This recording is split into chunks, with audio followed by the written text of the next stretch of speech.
Good afternoon, folks, and welcome to the Pervasive Media Studio Lunchtime Talk, the first talk of 2024. So these talks are live every Friday at 1 p.m, both here in the building and live online. So whether you're in Bristol or you're far away, you can join in the conversation. Hello, online folks. My name is Martin O'Leary. I am the studio community lead here. I'm a white man in my 40s with long hair and beard, and I'm wearing a blue jumper that my mum got me for Christmas. It's nice to wear clothes that I have not described on air like 200 times. Every Friday, we throw open the doors of the Pervasive Media Studio for Open Studio Friday, where we offer you the chance to spend some time in our space by hot desking alongside our residents and staff from 10 a.m. to 5 p.m. So especially big welcome to those of you who are new to the studio. Can anyone who's new to the studio put your hand up? We got one. Oh, no, we got a few. They're just a little shyer about the hands. Welcome. This bit is for you. What is the Pervasive Media Studio? We're a diverse and collaborative community exploring creativity and technology, everything from comedy to coding and product development to performance art. We're a partnership between Watershed, where we are right now, the University of the West of England and the University of Bristol, and we're funded by Arts Council England. What we do is we offer studio space, like desks, meeting rooms, events and opportunities, all for free to our residents as part of a spirit of generosity and mutual exchange. And we're a space for people to take risks with embryonic ideas and to make some time for collaboration. So just a few notes before we kick off. Please do feel free to move around, go in the kitchen, make a cup of tea, grab some coffee, a glass of water, whatever you need, it's just over there. We have a quiet space on just to my left, to your right, just around the corner there. If you need to take a break at any point, you can go in there. It's well soundproofed. You can have a quiet time. We're not expecting a fire drill today. If you hear a fire alarm, it's probably real. You will be directed towards the fire exits, but they are at the other side of the studio. Again, my left, your right, at either end. But the studio team will direct you towards them in the event that we need them. And accessible toilets and baby change. Got to keep plugging the baby change until we find a baby, but it's all in the corridor over there next to the kitchen. There will be a Q&A at the end of the talk. Those of you who are watching online, you can pop your questions into the YouTube chat. Emma will be your voice in the room today. If you're in the building, you can just raise your hand. We'll do it the old-fashioned way. You can get news of all of our future talks by going to watershed.co.uk/studio, at PM Studio UK on Twitter, at Pervasive Media Studio at mastodon.social on Mastodon, or at Pervasive Media Studio on Instagram. And actually, like, normally I say that and there's like a slight chance that we've got next week's talk up. This time we actually do have a program up, so you can check out some of the talks we've got coming up for the next month or so. There's some really good stuff coming. Anyway, our speaker for today is Ralph Hoyte. Ralph is a poet, writer and sound artist, and also a studio resident, with a long history of using located audio to reimagine histories going back nearly 20 years. Today he's going to talk about some of the trials and tribulations of that experience, as well as his more recent directions, which are about fusing located sound, art and authentic histories. So please join me in giving a very warm welcome to Ralph.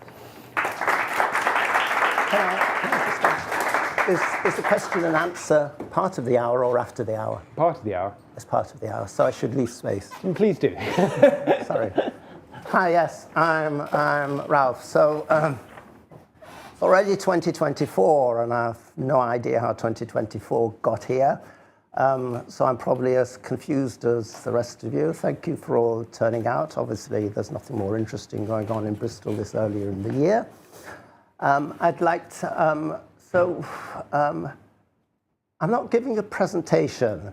I mean, what I really want, what I'm going to do is introduce some of the work in located sound art, i.e. how do you bring to life sound in a city or in the landscape.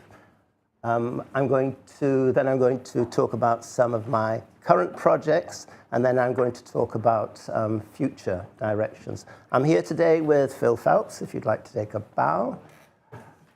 I work both as a solo artist and as part of SATSYMPH, S-A-T-S-Y-M-P-H, which Phil and I and a classical contemporary composer called Mark Yates founded in 2010. So we work together, we make contemporary classical music poetry fusions. I specialize in making dramatized, reimagined histories. Somehow I've dropped into that. And Phil does some very innovative funding. I think that's the first thing I'd like to say is I don't have any qualifications in any of this. Actually, my qualifications are I have an HND in applied biology, in case you're from Bristol Polytechnic, so that shows how ancient I am. So really, I started off as a poet. I started off being interested in the written word, and it was in this very, I think it was in this very space before the Pervasive Media Studio was even here. This was in 2003, and Hewlett-Packard Labs gave a seminar on this new technology they were developing called Mediascape technologies. I've got a slide of it later on. The slides are also very confused. It's 224, I think I'm still in 223. So they gave a talk on this new Mediascape technology, which is audio out and about. The talk is called Sound, Art, Out and About. So I came along to this talk, and the day before I'd been on a walk with the city archaeologist through Bristol, and he had pointed to where we were walking along the front and said, do you realize that the pavement here is 6 meters higher than it was in the 1600s? And I thought, what if you could listen in? What if you could listen in to what those layers are saying to you? So I came to this Hewlett-Packard talk when they were talking about audio in the city. I thought, what if you could just, you know, this, what's it called, the stone tapes? Anyone seen the stone tapes? This BBC program or film about the stones the stones absorbing the sound of horrible crimes, etc., etc. And then, so I thought, the stones hold memory. What if I could interrogate? What if I could listen to that memory? So I came to this talk. Then, as you do, I went home again, and I rang up Hewlett-Packard in where are they in California? Wherever they are, Palo Alto or somewhere. I rang up Hewlett. I just picked up the phone and rang up Hewlett-Packard in Palo Alto, and they said, "Hey, that's interesting. Why don't you talk to Hewlett-Packard in Bristol?" I hadn't even realized they were in Bristol. So I talked to Hewlett-Packard in Bristol, and everything took off from there. So what I'll do is I'll go through slides very quickly. I'm sure I have too many slides. I welcome questions, interjections. I want this to be a conversation. It's not a presentation. As I said, I've said 3 times before, it's 2024. I haven't actually woken up yet. So, so with Hewlett-Packard and with my co-writer, Liz Crow, filmmaker, we created 1831 RIOT in 2003, 2004, the world's first audio play for an intelligent environment, as dubbed by The Guardian. This antique is what a mediascape used to look like. You can see how impossible, well, yes, how idealistic we were, that thinking we could cram all these sound zones. I'm going to talk a lot about sound zones, sound pools. These are containers for audio, which you can map onto, which you can put onto a virtual map. You can download the whole experience to your phone and go out, and the sound is triggered in that location. In those days, no one even had a mobile phone. You certainly couldn't put one of these on it. And look at the number of, I mean, it looks very beautiful, but certainly the GPS was certainly not up to it. I'm sorry, this image is extremely pixelated.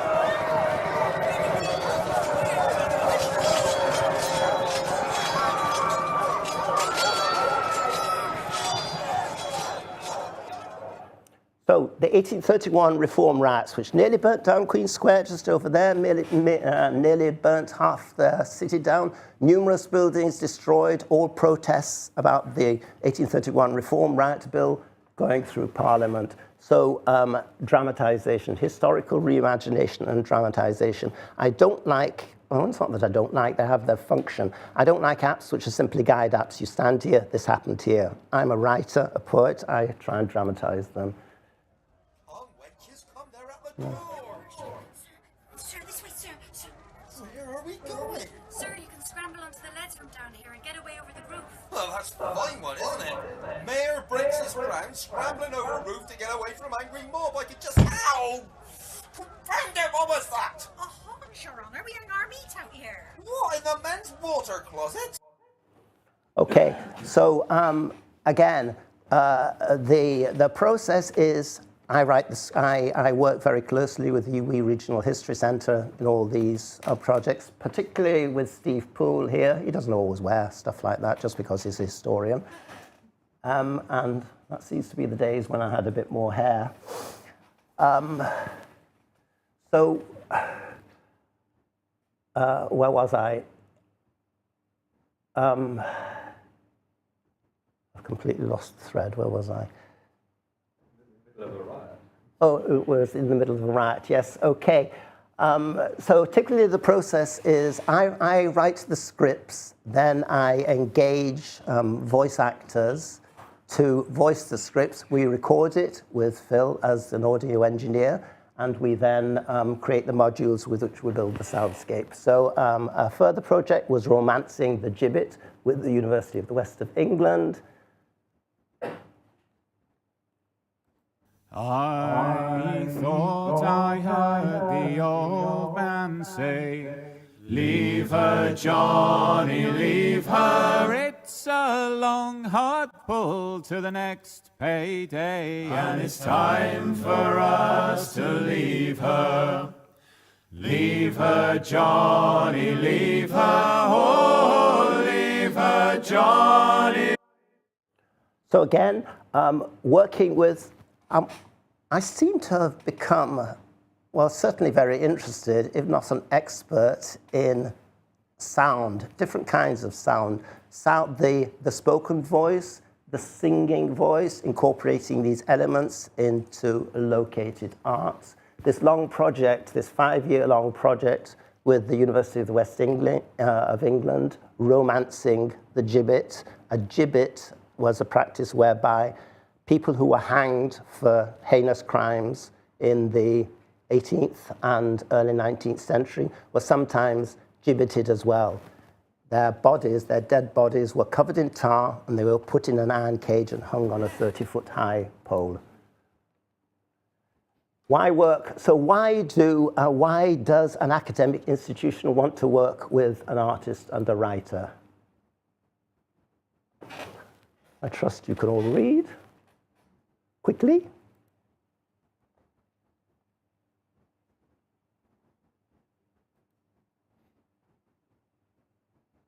So what I particularly like about this, obviously, is, of course, working collaboratively with creative industries partners like Ralph has changed the way I think as an academic and historian. So this has not been planned. I seem to have worked up an expertise in being able to translate academic material into sound art and putting it in the places where events happened in the city and in the landscape.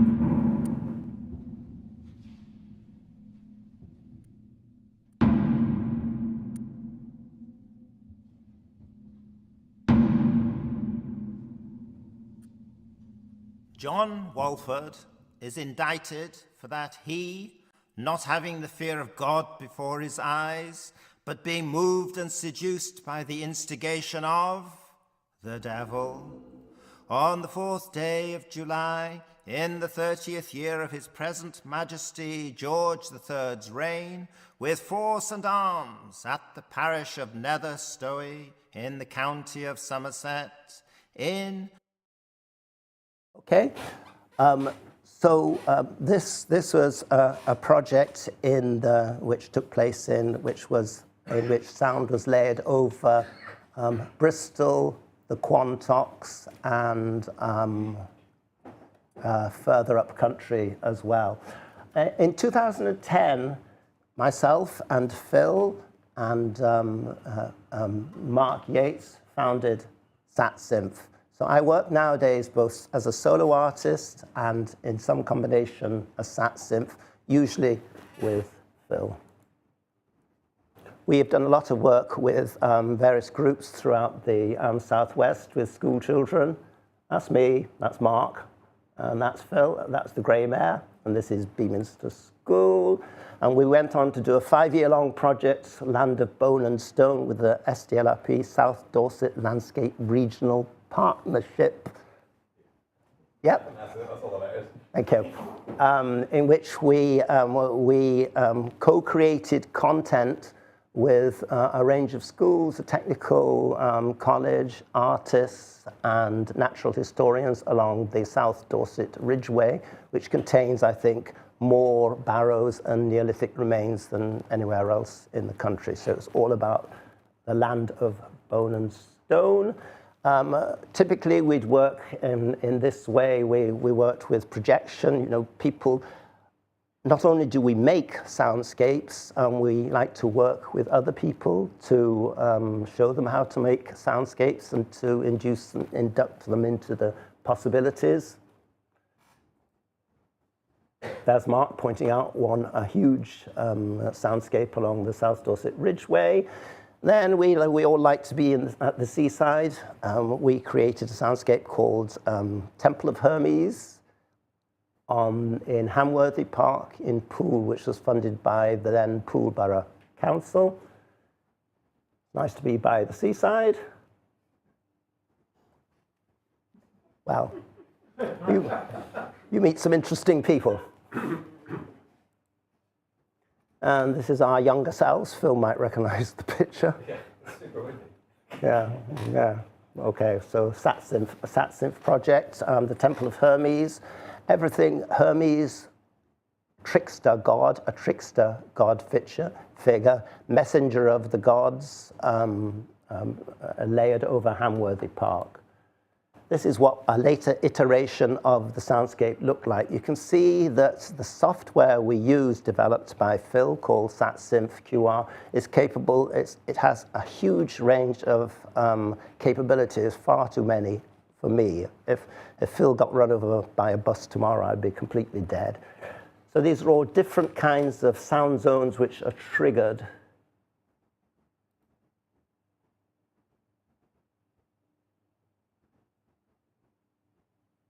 Any sound on that? Oh dear. Okay, that sound has not downloaded, sorry. We went on to work in the Frome Festival of Sound Art, which was based on local histories given to us by local history societies, using innovative programming such as you walk through a sound pool quickly, you get a gabble. If you slow down, Phil will remember this, a single voice comes at you. You speed up again, you get a gabble. So people are invited. You can do very innovative things with smartphones, capabilities which we use on Satsynth QR.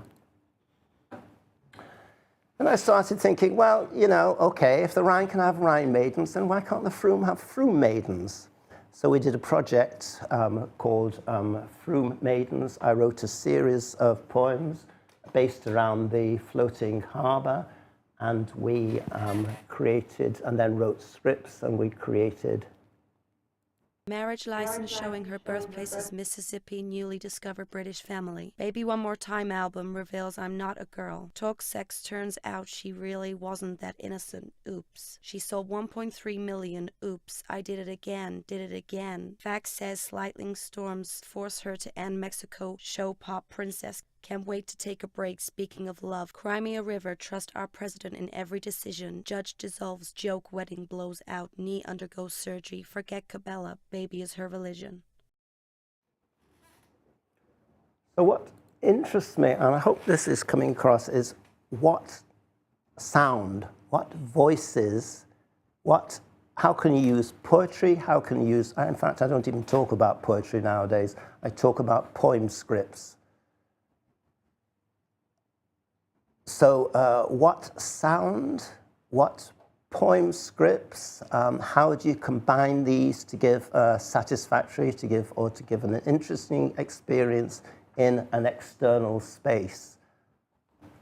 Moved on to work with the University of the West of England towards a new psychosocial history of RIOT. So this really is an update of the RIOT 1831 projects. This is ongoing at the moment.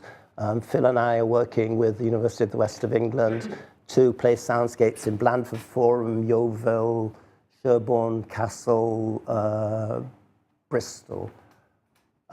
Again, based on the 1831 reform riots.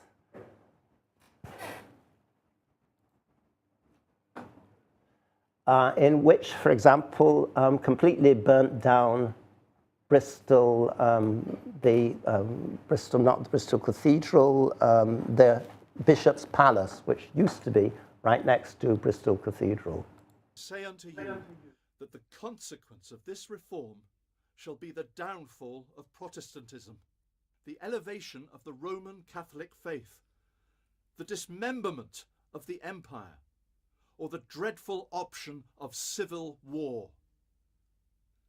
As a fallen creation, capable of the most bestial sin, the will of man needs to be constantly acted upon by a power from without to correct and check its wayward impulses. Take away authority, let a man have nothing to stand in awe of. And there is no degree of wretchedness, as there is no limit to the errors into which he must not be betrayed.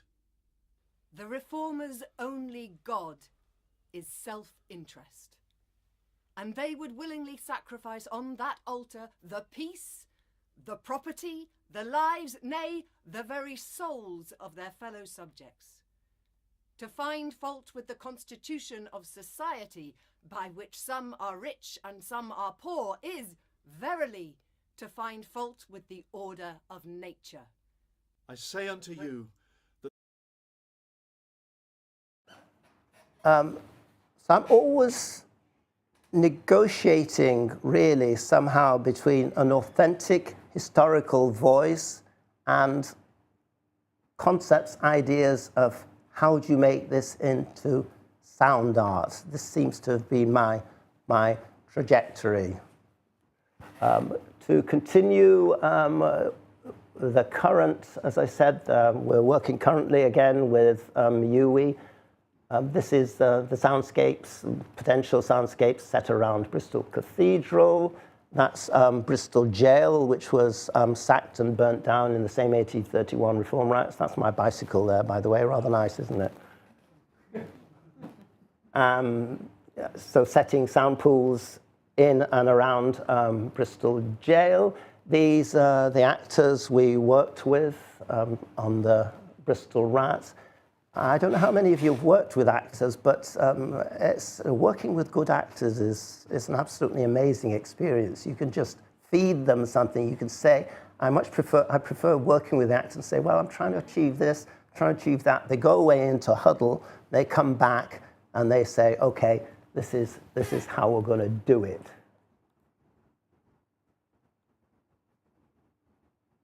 Is that playing?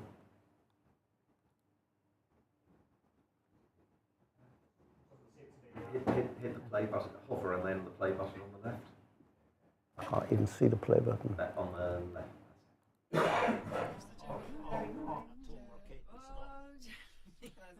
Oh, Jeremy. Yeah, that's the white stripes. Mayo, Mayo, he's away. Smash his windows to his door. Sounds very 21st century. Yeah.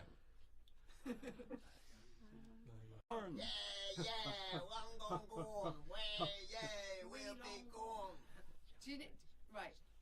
So you're not willing to ha ha ha. Well, yeah.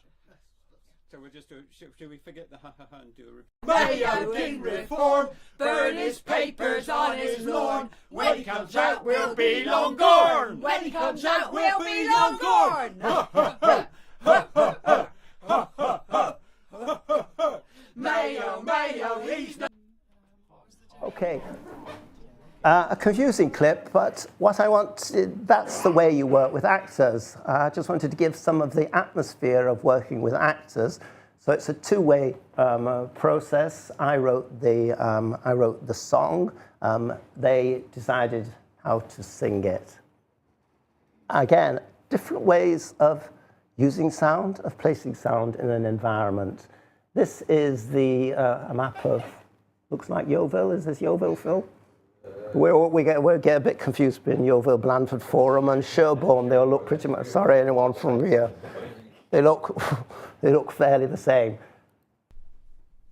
Yea, well, galloping about in the countryside after agricultural rioters is a slightly different proposition from coming into the town where all the streets are like narrow streets. Yeah, they're not professional soldiers. They're simply farmers and business people who have been enlisted? Well, no, they've enlisted themselves.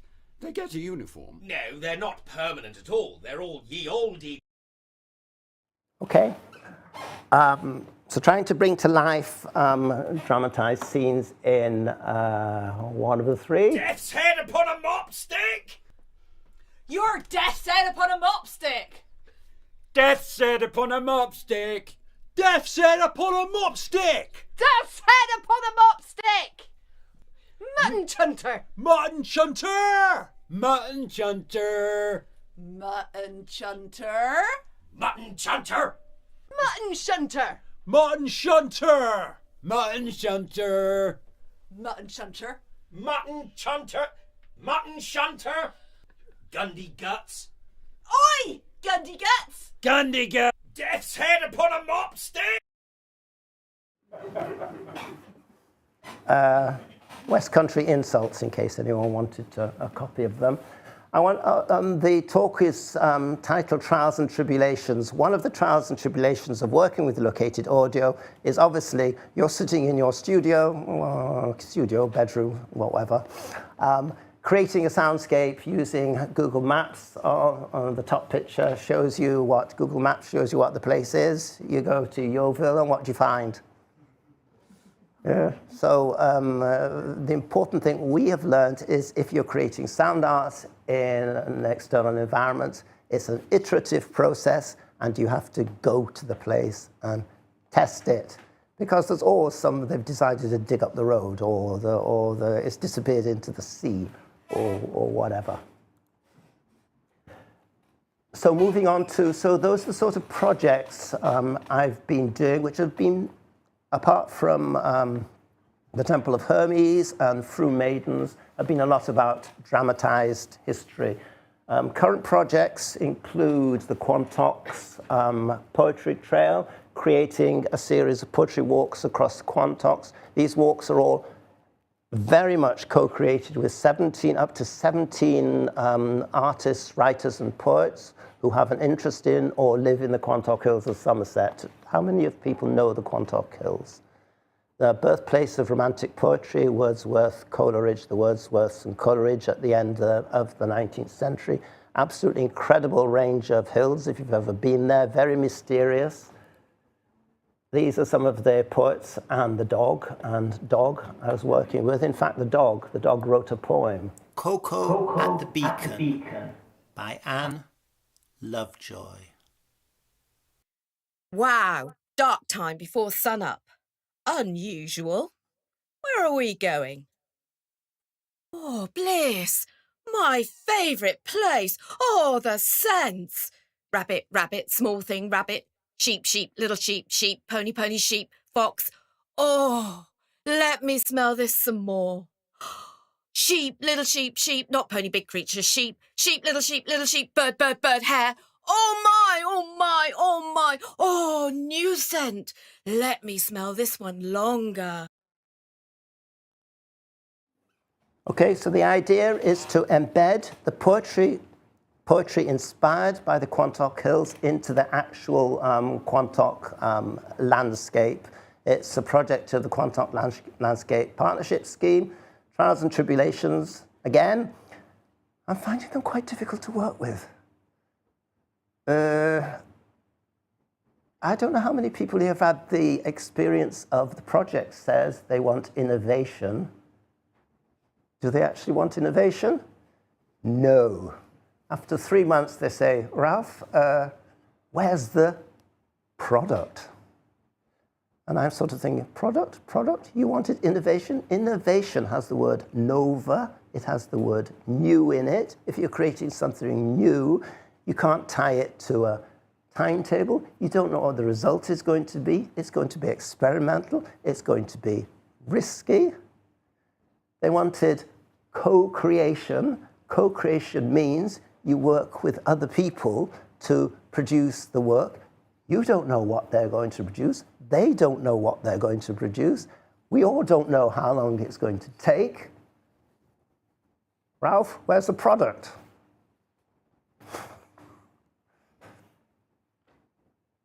Ah, okay, I shouldn't have done that. It's on camera, isn't it? Index finger. So a lot of throwing paper around, a lot of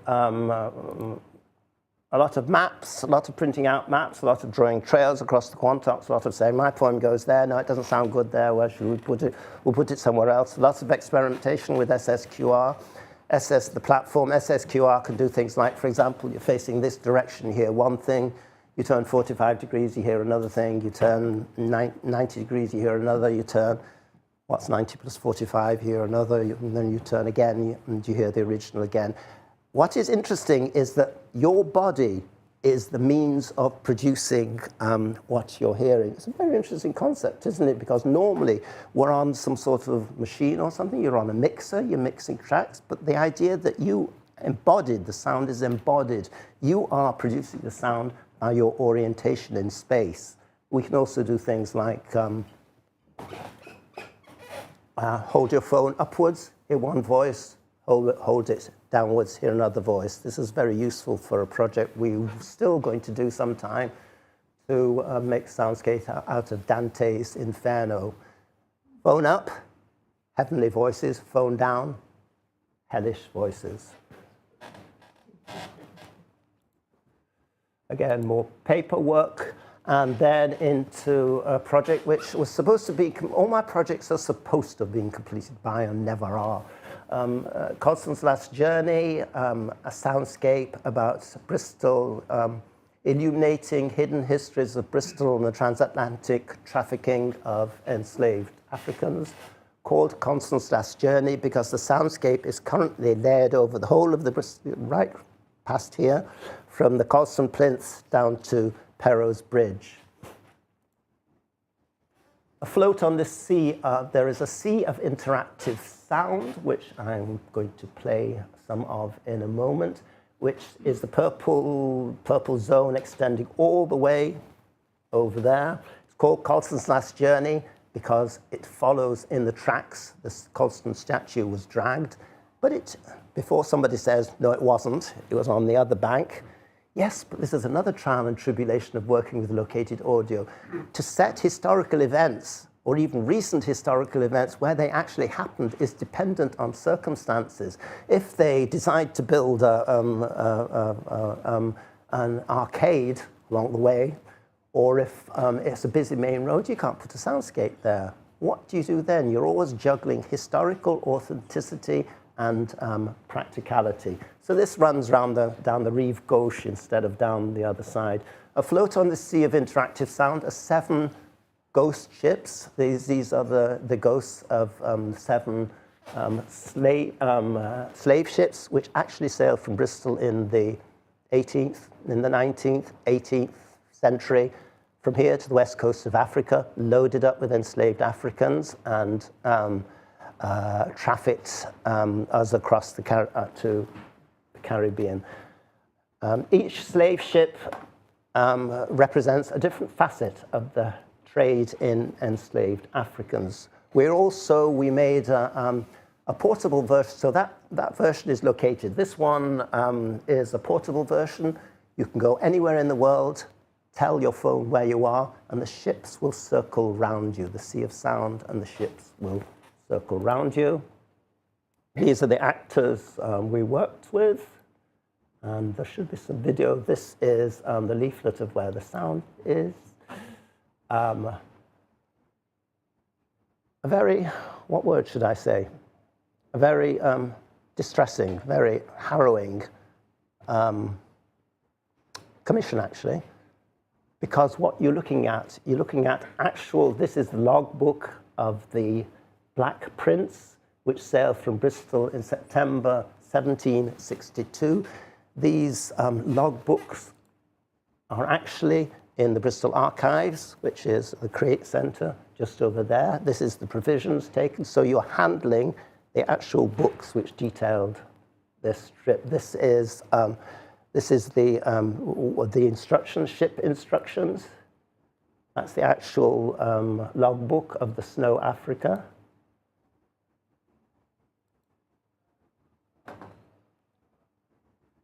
What we do? Kill them. Kill them, Ross. The Ibibio of the Bight of Biafra, the Quaws, and in America the Moko, are a most desperate race of men, always foremost in any mischief or insurrection among the slaves. Sure, they've killed many crew members and are known to blow up ships. The females of this tribe are fully as ferocious and vindictive as the men. Yes, but the Ibibio and the Igbo are mortal enemies. The Chamba despise the Fonte. During the middle of an insurrection in late 1752, Igbo and Coromantee insurgents began to fight each other. Aboard the ship Anne in 1750, the Negroes got to the powder and arms, and about 3 o'clock in the morning rose upon the whites, and after wounding all of them very much, except 2 who hid themselves, they ran the vessel ashore, a little to the southward of Cape Lopez, and made their escape. Through these savage punishments, the insurgents refused to cry out when they were whipped, or went to their deaths calmly, as the Coromantee notoriously did, despising punishment, even death itself. Mojani asemno, blood is the thing. Is why you say blood? Mojam paper, blood is indelible. Is why you say blood? I am Gola. I fight. I am Dohami. I fight. I am Gola. I fight.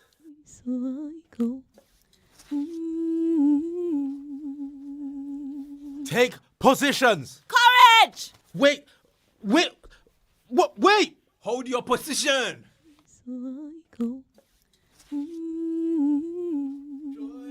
Joy. What we do? Kill. So what I was trying to do, we're talking about sound art, how to, so my sound art journey has been through, let's say, through heritage, dramatized heritage, interpretation, mixtures of poetry and classical music. What I'm trying to do nowadays, which I'd quite like, yes, if people want to comment on it, is fuse authentic histories, but make it into sound art. I'm not quite, so how does this work? In this case, this is I work in Ableton Live. This is, perhaps Phil could explain what I don't even know what we're doing here. What we're doing. Words over textures. So, yeah, we clipped, I quite like using serendipity. So I had a range of recorded scripts, and we split them up, didn't we? We split them up. We just let Ableton choose random clips, and then we stitched them together, and then we got this. Namabo and New Calabar. Namabo and New Calabar. She found chisel. I have known them so close that the shelf would not easily contain one more. The females of this tribe are fully as ferocious and vindictive as the men. Is why you say blood?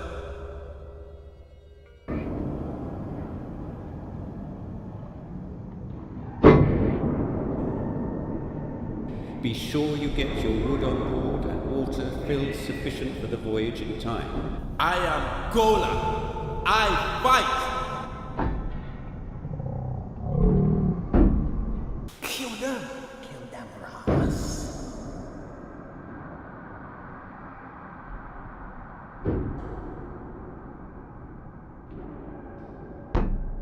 I should draw your salvation. Okay, so again, what I'm trying to do, and this is an ongoing project, is use authentic historical content make it into sound art. I should add, by the way, is Saki. Hello. This was a mixture of Saki's music, if you'd like to take a bow, and Phil's music and my words. So what I want to talk about now is possibility. I quite like that, the cartoon. So how do you create possibility? You make your own. You make your own target. Okay, so that's where we're at. Phil, do you mind if I go through some of these?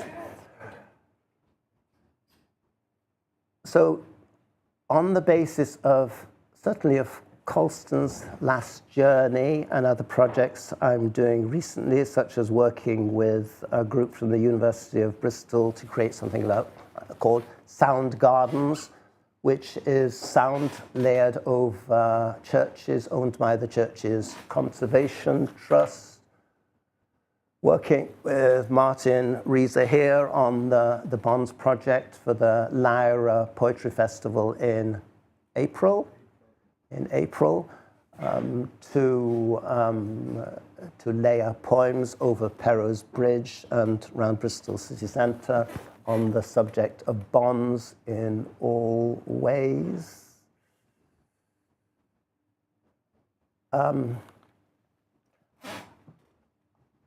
I think I've sort of reached a stage where I want to continue along this journey of what is sound art in the city, themes of the city as a living museum.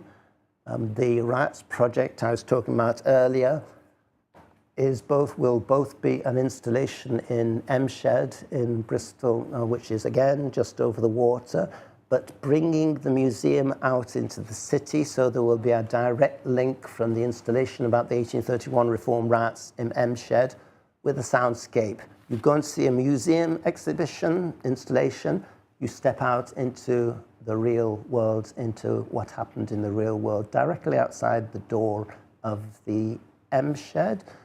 So there's ideas I've long had about the city as canvas. I did a project many moons ago, which was a 600-meter long strip of poetry stuck to the actual fabric of the city about Bristol. So using city spaces, again, bringing city art into city spaces. So what I'm interested in nowadays is, and I've talked a lot about located audio. These some of the let's go through very quickly some of the things located we can do with SSQR. As I said, hold phone upwards, get one point of view, hold it downwards, get another.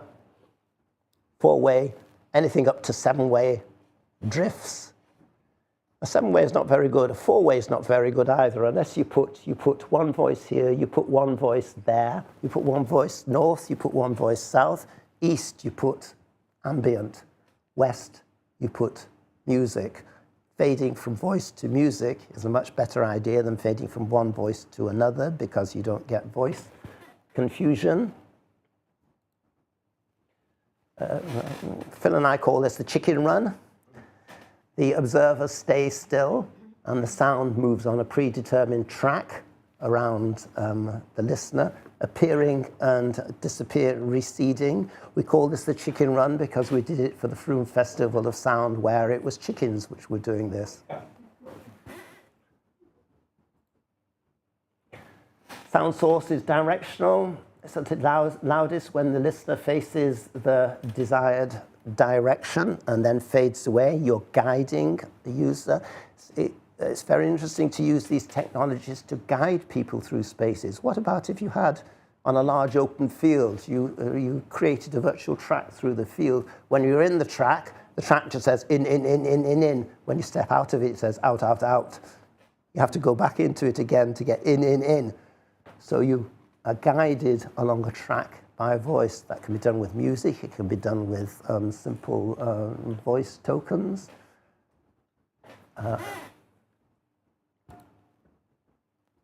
Playlisted or layered narratives. Go into the soundscape, go into the sound pool, hear one thing. Go out, go back in again, hear the next in the playlist. Go out again, hear the next in the playlist. This is the solution to the, remember at the beginning of the talk, I showed you the very complex Queen Square Mediascape slide. That didn't work. So what did we do? We stacked them on in 4 or up to 6. We've stacked them in up to 6. This will go live in February. It's supposed to go live in February, and it's already in the middle of bloody January. We stacked them over Queen Square, playlisted, and by mood. One mood is more contemplative, another mood is more excited, etc. Go into one, hear it, go out again. This is a way to get multiple soundscapes, multiple sounds into the environment. Use offset layered radii. Each of these sound pools contains a specific sound, specific script. What happens when you overlayer them? What happens here in the middle? What happens where all 3 are overlaid? What happens here when 2 are? What happens here when the other 2 are? You very quickly can get very complex audio behaviors just by simply layering. And again, you'll have noticed that working with SSQR is very visual. It's a very visual way of creating a soundscape. Processionals or corridors of sound. The audio plays only within the corridor and it fades away when you wander out of the corridor, fades back up again when you enter the corridor. These corridors can be any desired shape.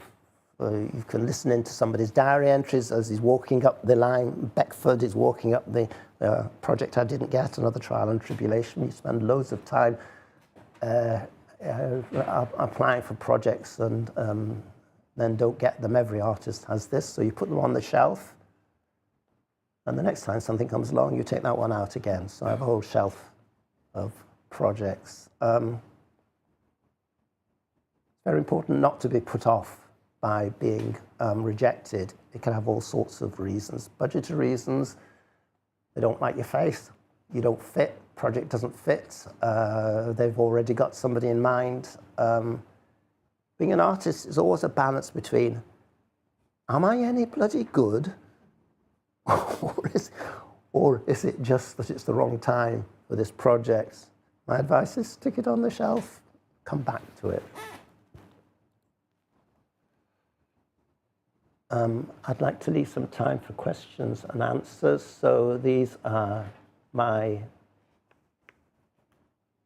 details. If anyone's interested, the projects I'm...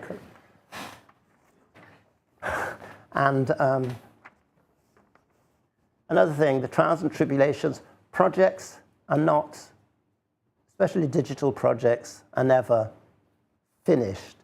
So that commissioners asking for a product is quite a difficult thing to deal with, because for the artist making it, actually the end of the commission is really the beginning of the process. Colston's Last Journey, for example, Arts Council funded, Bristol Ideas, University of the West of England, supposedly launched on the 17th of October. I've since also found that actually when you walk over Perrow's Bridge, you drop off the edge. Well, not literally, but you drop off the edge of the soundscape. And people come back to you with their experiences. You upgrade it. These things are in constant motion. You upgrade it, you respond to user feedback. It's important to keep the means of production, as Karl Marx said, within your hands. So that Phil and I can, at a moment's notice, shift the sound pools or upgrade. So Colston's Last Journey, you will see there are some leaflets on the table outstairs. Yes, please go and try it out. It's a one-stage download from Apple or from the App Store or from Android. We're upgrading it because it has a number of things which are not so good.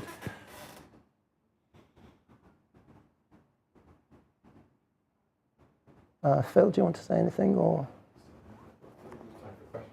Yeah, so we've got at least 10 minutes, 15 minutes for questions. Is that okay? All right. Thank you very much, Rob.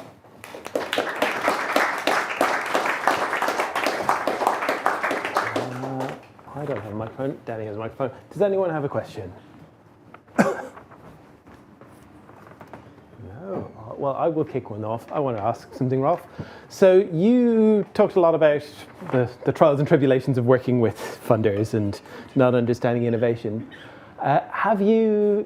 You also talked a bit about like this sort of very tight balance between making art and doing history. And I noticed on your Colston's Lost Journey flyer, you very clearly say this is a work of art, not a work of history. Yeah. Have you found that that's something that you have to explain to funders, the difference between making art and making history?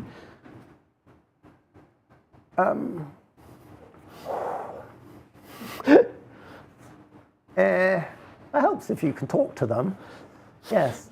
But in the case of Colston's Last Journey, it was funded by the Arts Council, so I presume they want art.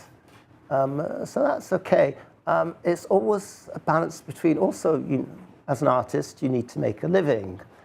So currently the stage we're in as SatSynth, or the stage I'm in as a solo artist, is moving away from money-making schemes. The SDLRP project, for example, the South Dorset Ridgeway project, which was a 5-year project, was not really sort of, I'd say, a central SatSynth preoccupation.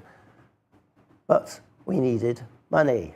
So you're always balancing. Another thing you're always balancing is the need to make a living out of it. What I found nowadays, that because I have quite a backlog of quite a record of working in this area, that people started to come to me and write the bloody applications themselves, rather than me having to write them and writing me in. So you gain, as you gain more currency as an artist, then you gain more bargaining power, and you can pick and choose which commissions you want. I mean, the next phase, again, is going to be a series of small, playing. We haven't played for about 2 years. We're too busy making money. Yeah. Sorry, on this question of funding, I mean, it seems to me that if you're going to make a film that's a drama documentary, your budget is in the many thousands, and that's not sniffed at by anyone. Oh. But if you make this sort of thing, they think you can do it on a shoestring. And, all my experience has been that's what funders assume, that you can do this stuff cheaply. And as you've shown, you have the production values and quantities of need that are parallel to filmmaking, but the budgets are nothing like filmmaking. And is it just that we have to convince the funders that this is a new art form that needs equal status? Or is it just we've got to do everything on a shoestring until they twig it? I mean, that to me is a fundamental problem with this art form, because we've been doing it 20 years, but we're still in this kind of doldrums of low funding. And I think that is a real problem. Yes, exactly. As Martin says, the process of creating a located soundscape is very akin to filmmaking without the visuals. Without the visuals, you need the same production values. You need the same kind of production team. You need a project manager. You need a sound engineer. You need a producer. You need a director. You need someone making the tea. You need a publicity consultant. You need a front-end designer. You need an onboarding specialist, and all the rest of it. With the budgets are nowhere near that, and I'm a bit fed up with doing most of it myself. The thing is, though, if you look at, for example, organizations like Calvium, do people know Calvium, just over the water in the Watershed? These are the guys I worked with who were originally HP Labs people. I built 1831 RAT with them. They since set up their own production company, Calvium, over the water. They call these technologies placemaking technologies. I hope I'm quoting them correctly in that they won't look at anything under 20, 30, 40,000. But to do that, you need to become a media company. I don't want to become a media company. I want to be an artist.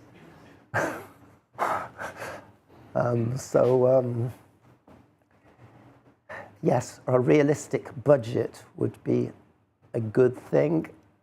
I don't know where these technologies are going, because another of the trials and tribulations of working with them is that it's a personal technology. The soundscape is on your personal phone or accessed through your phone, which causes all sorts of problems because everyone's phone is different. Phil's phone thinks he's halfway over the water over there, and mine thinks he's having tea in the watershed. That's a technical problem. But it's accessed on people's personal phone. There are issues of permission. People wandering around, like I'm wandering around Queen Square with headphones on my head. Okay, that's normal for Queen Square. But I'm sort of quartering the ground. I'm not just walking through with headphones on. That's a difference.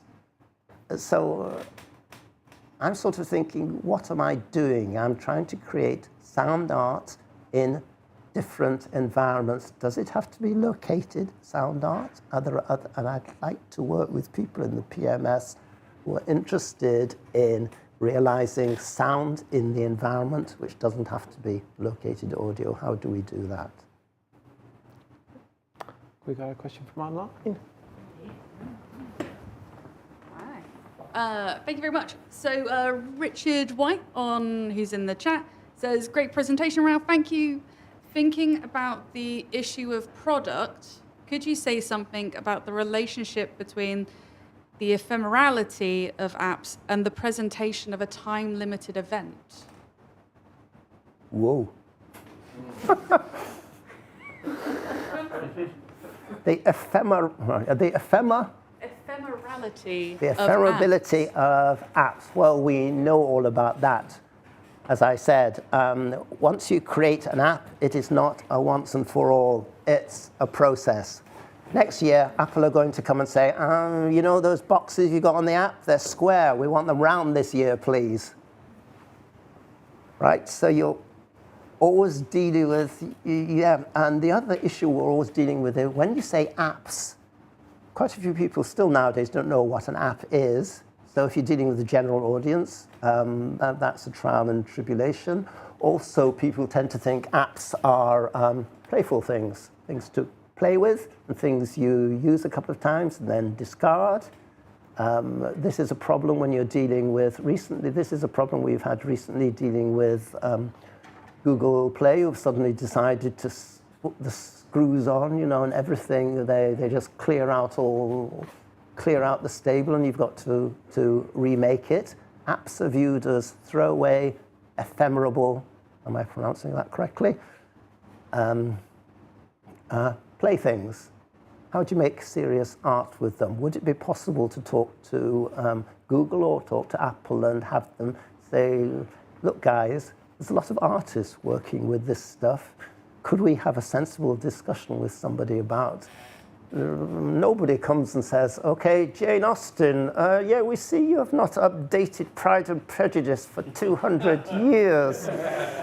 Could you please alter the font on page 362?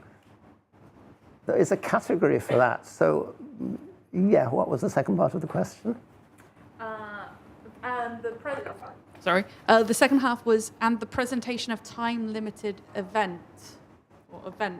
What does he mean by that? Possibly. Theatre show. What? For one night only, come and see 1831 Pride. For one evening. That's a problem and not a problem. Colston's Last Journey, for example, is in hyperspace, isn't it? It's just floating around up there somewhere. It's there until Apple or Google take their platform away, so it's not ephemeral at all. It's there. The other interesting thing, of course, is that no one owns hyperspace. You can put what you want up there. Colonial histories, you can put colonial histories right in the front door of every National Trust property in the country about what the real history of these. In fact, I'm sorry, I'm going to pitch that to them. So ephemeral in one way, ephemeral not in another. They're there. So it's not the ephemerability you're worried about, it's how people access them more and how you get So into that comes, do people feel comfortable about accessing them in public spaces? And two, how do you let people know they're there? I think, unless anyone has a very quick question, that's probably all we got time for. So I'll say thank you again to Rolf.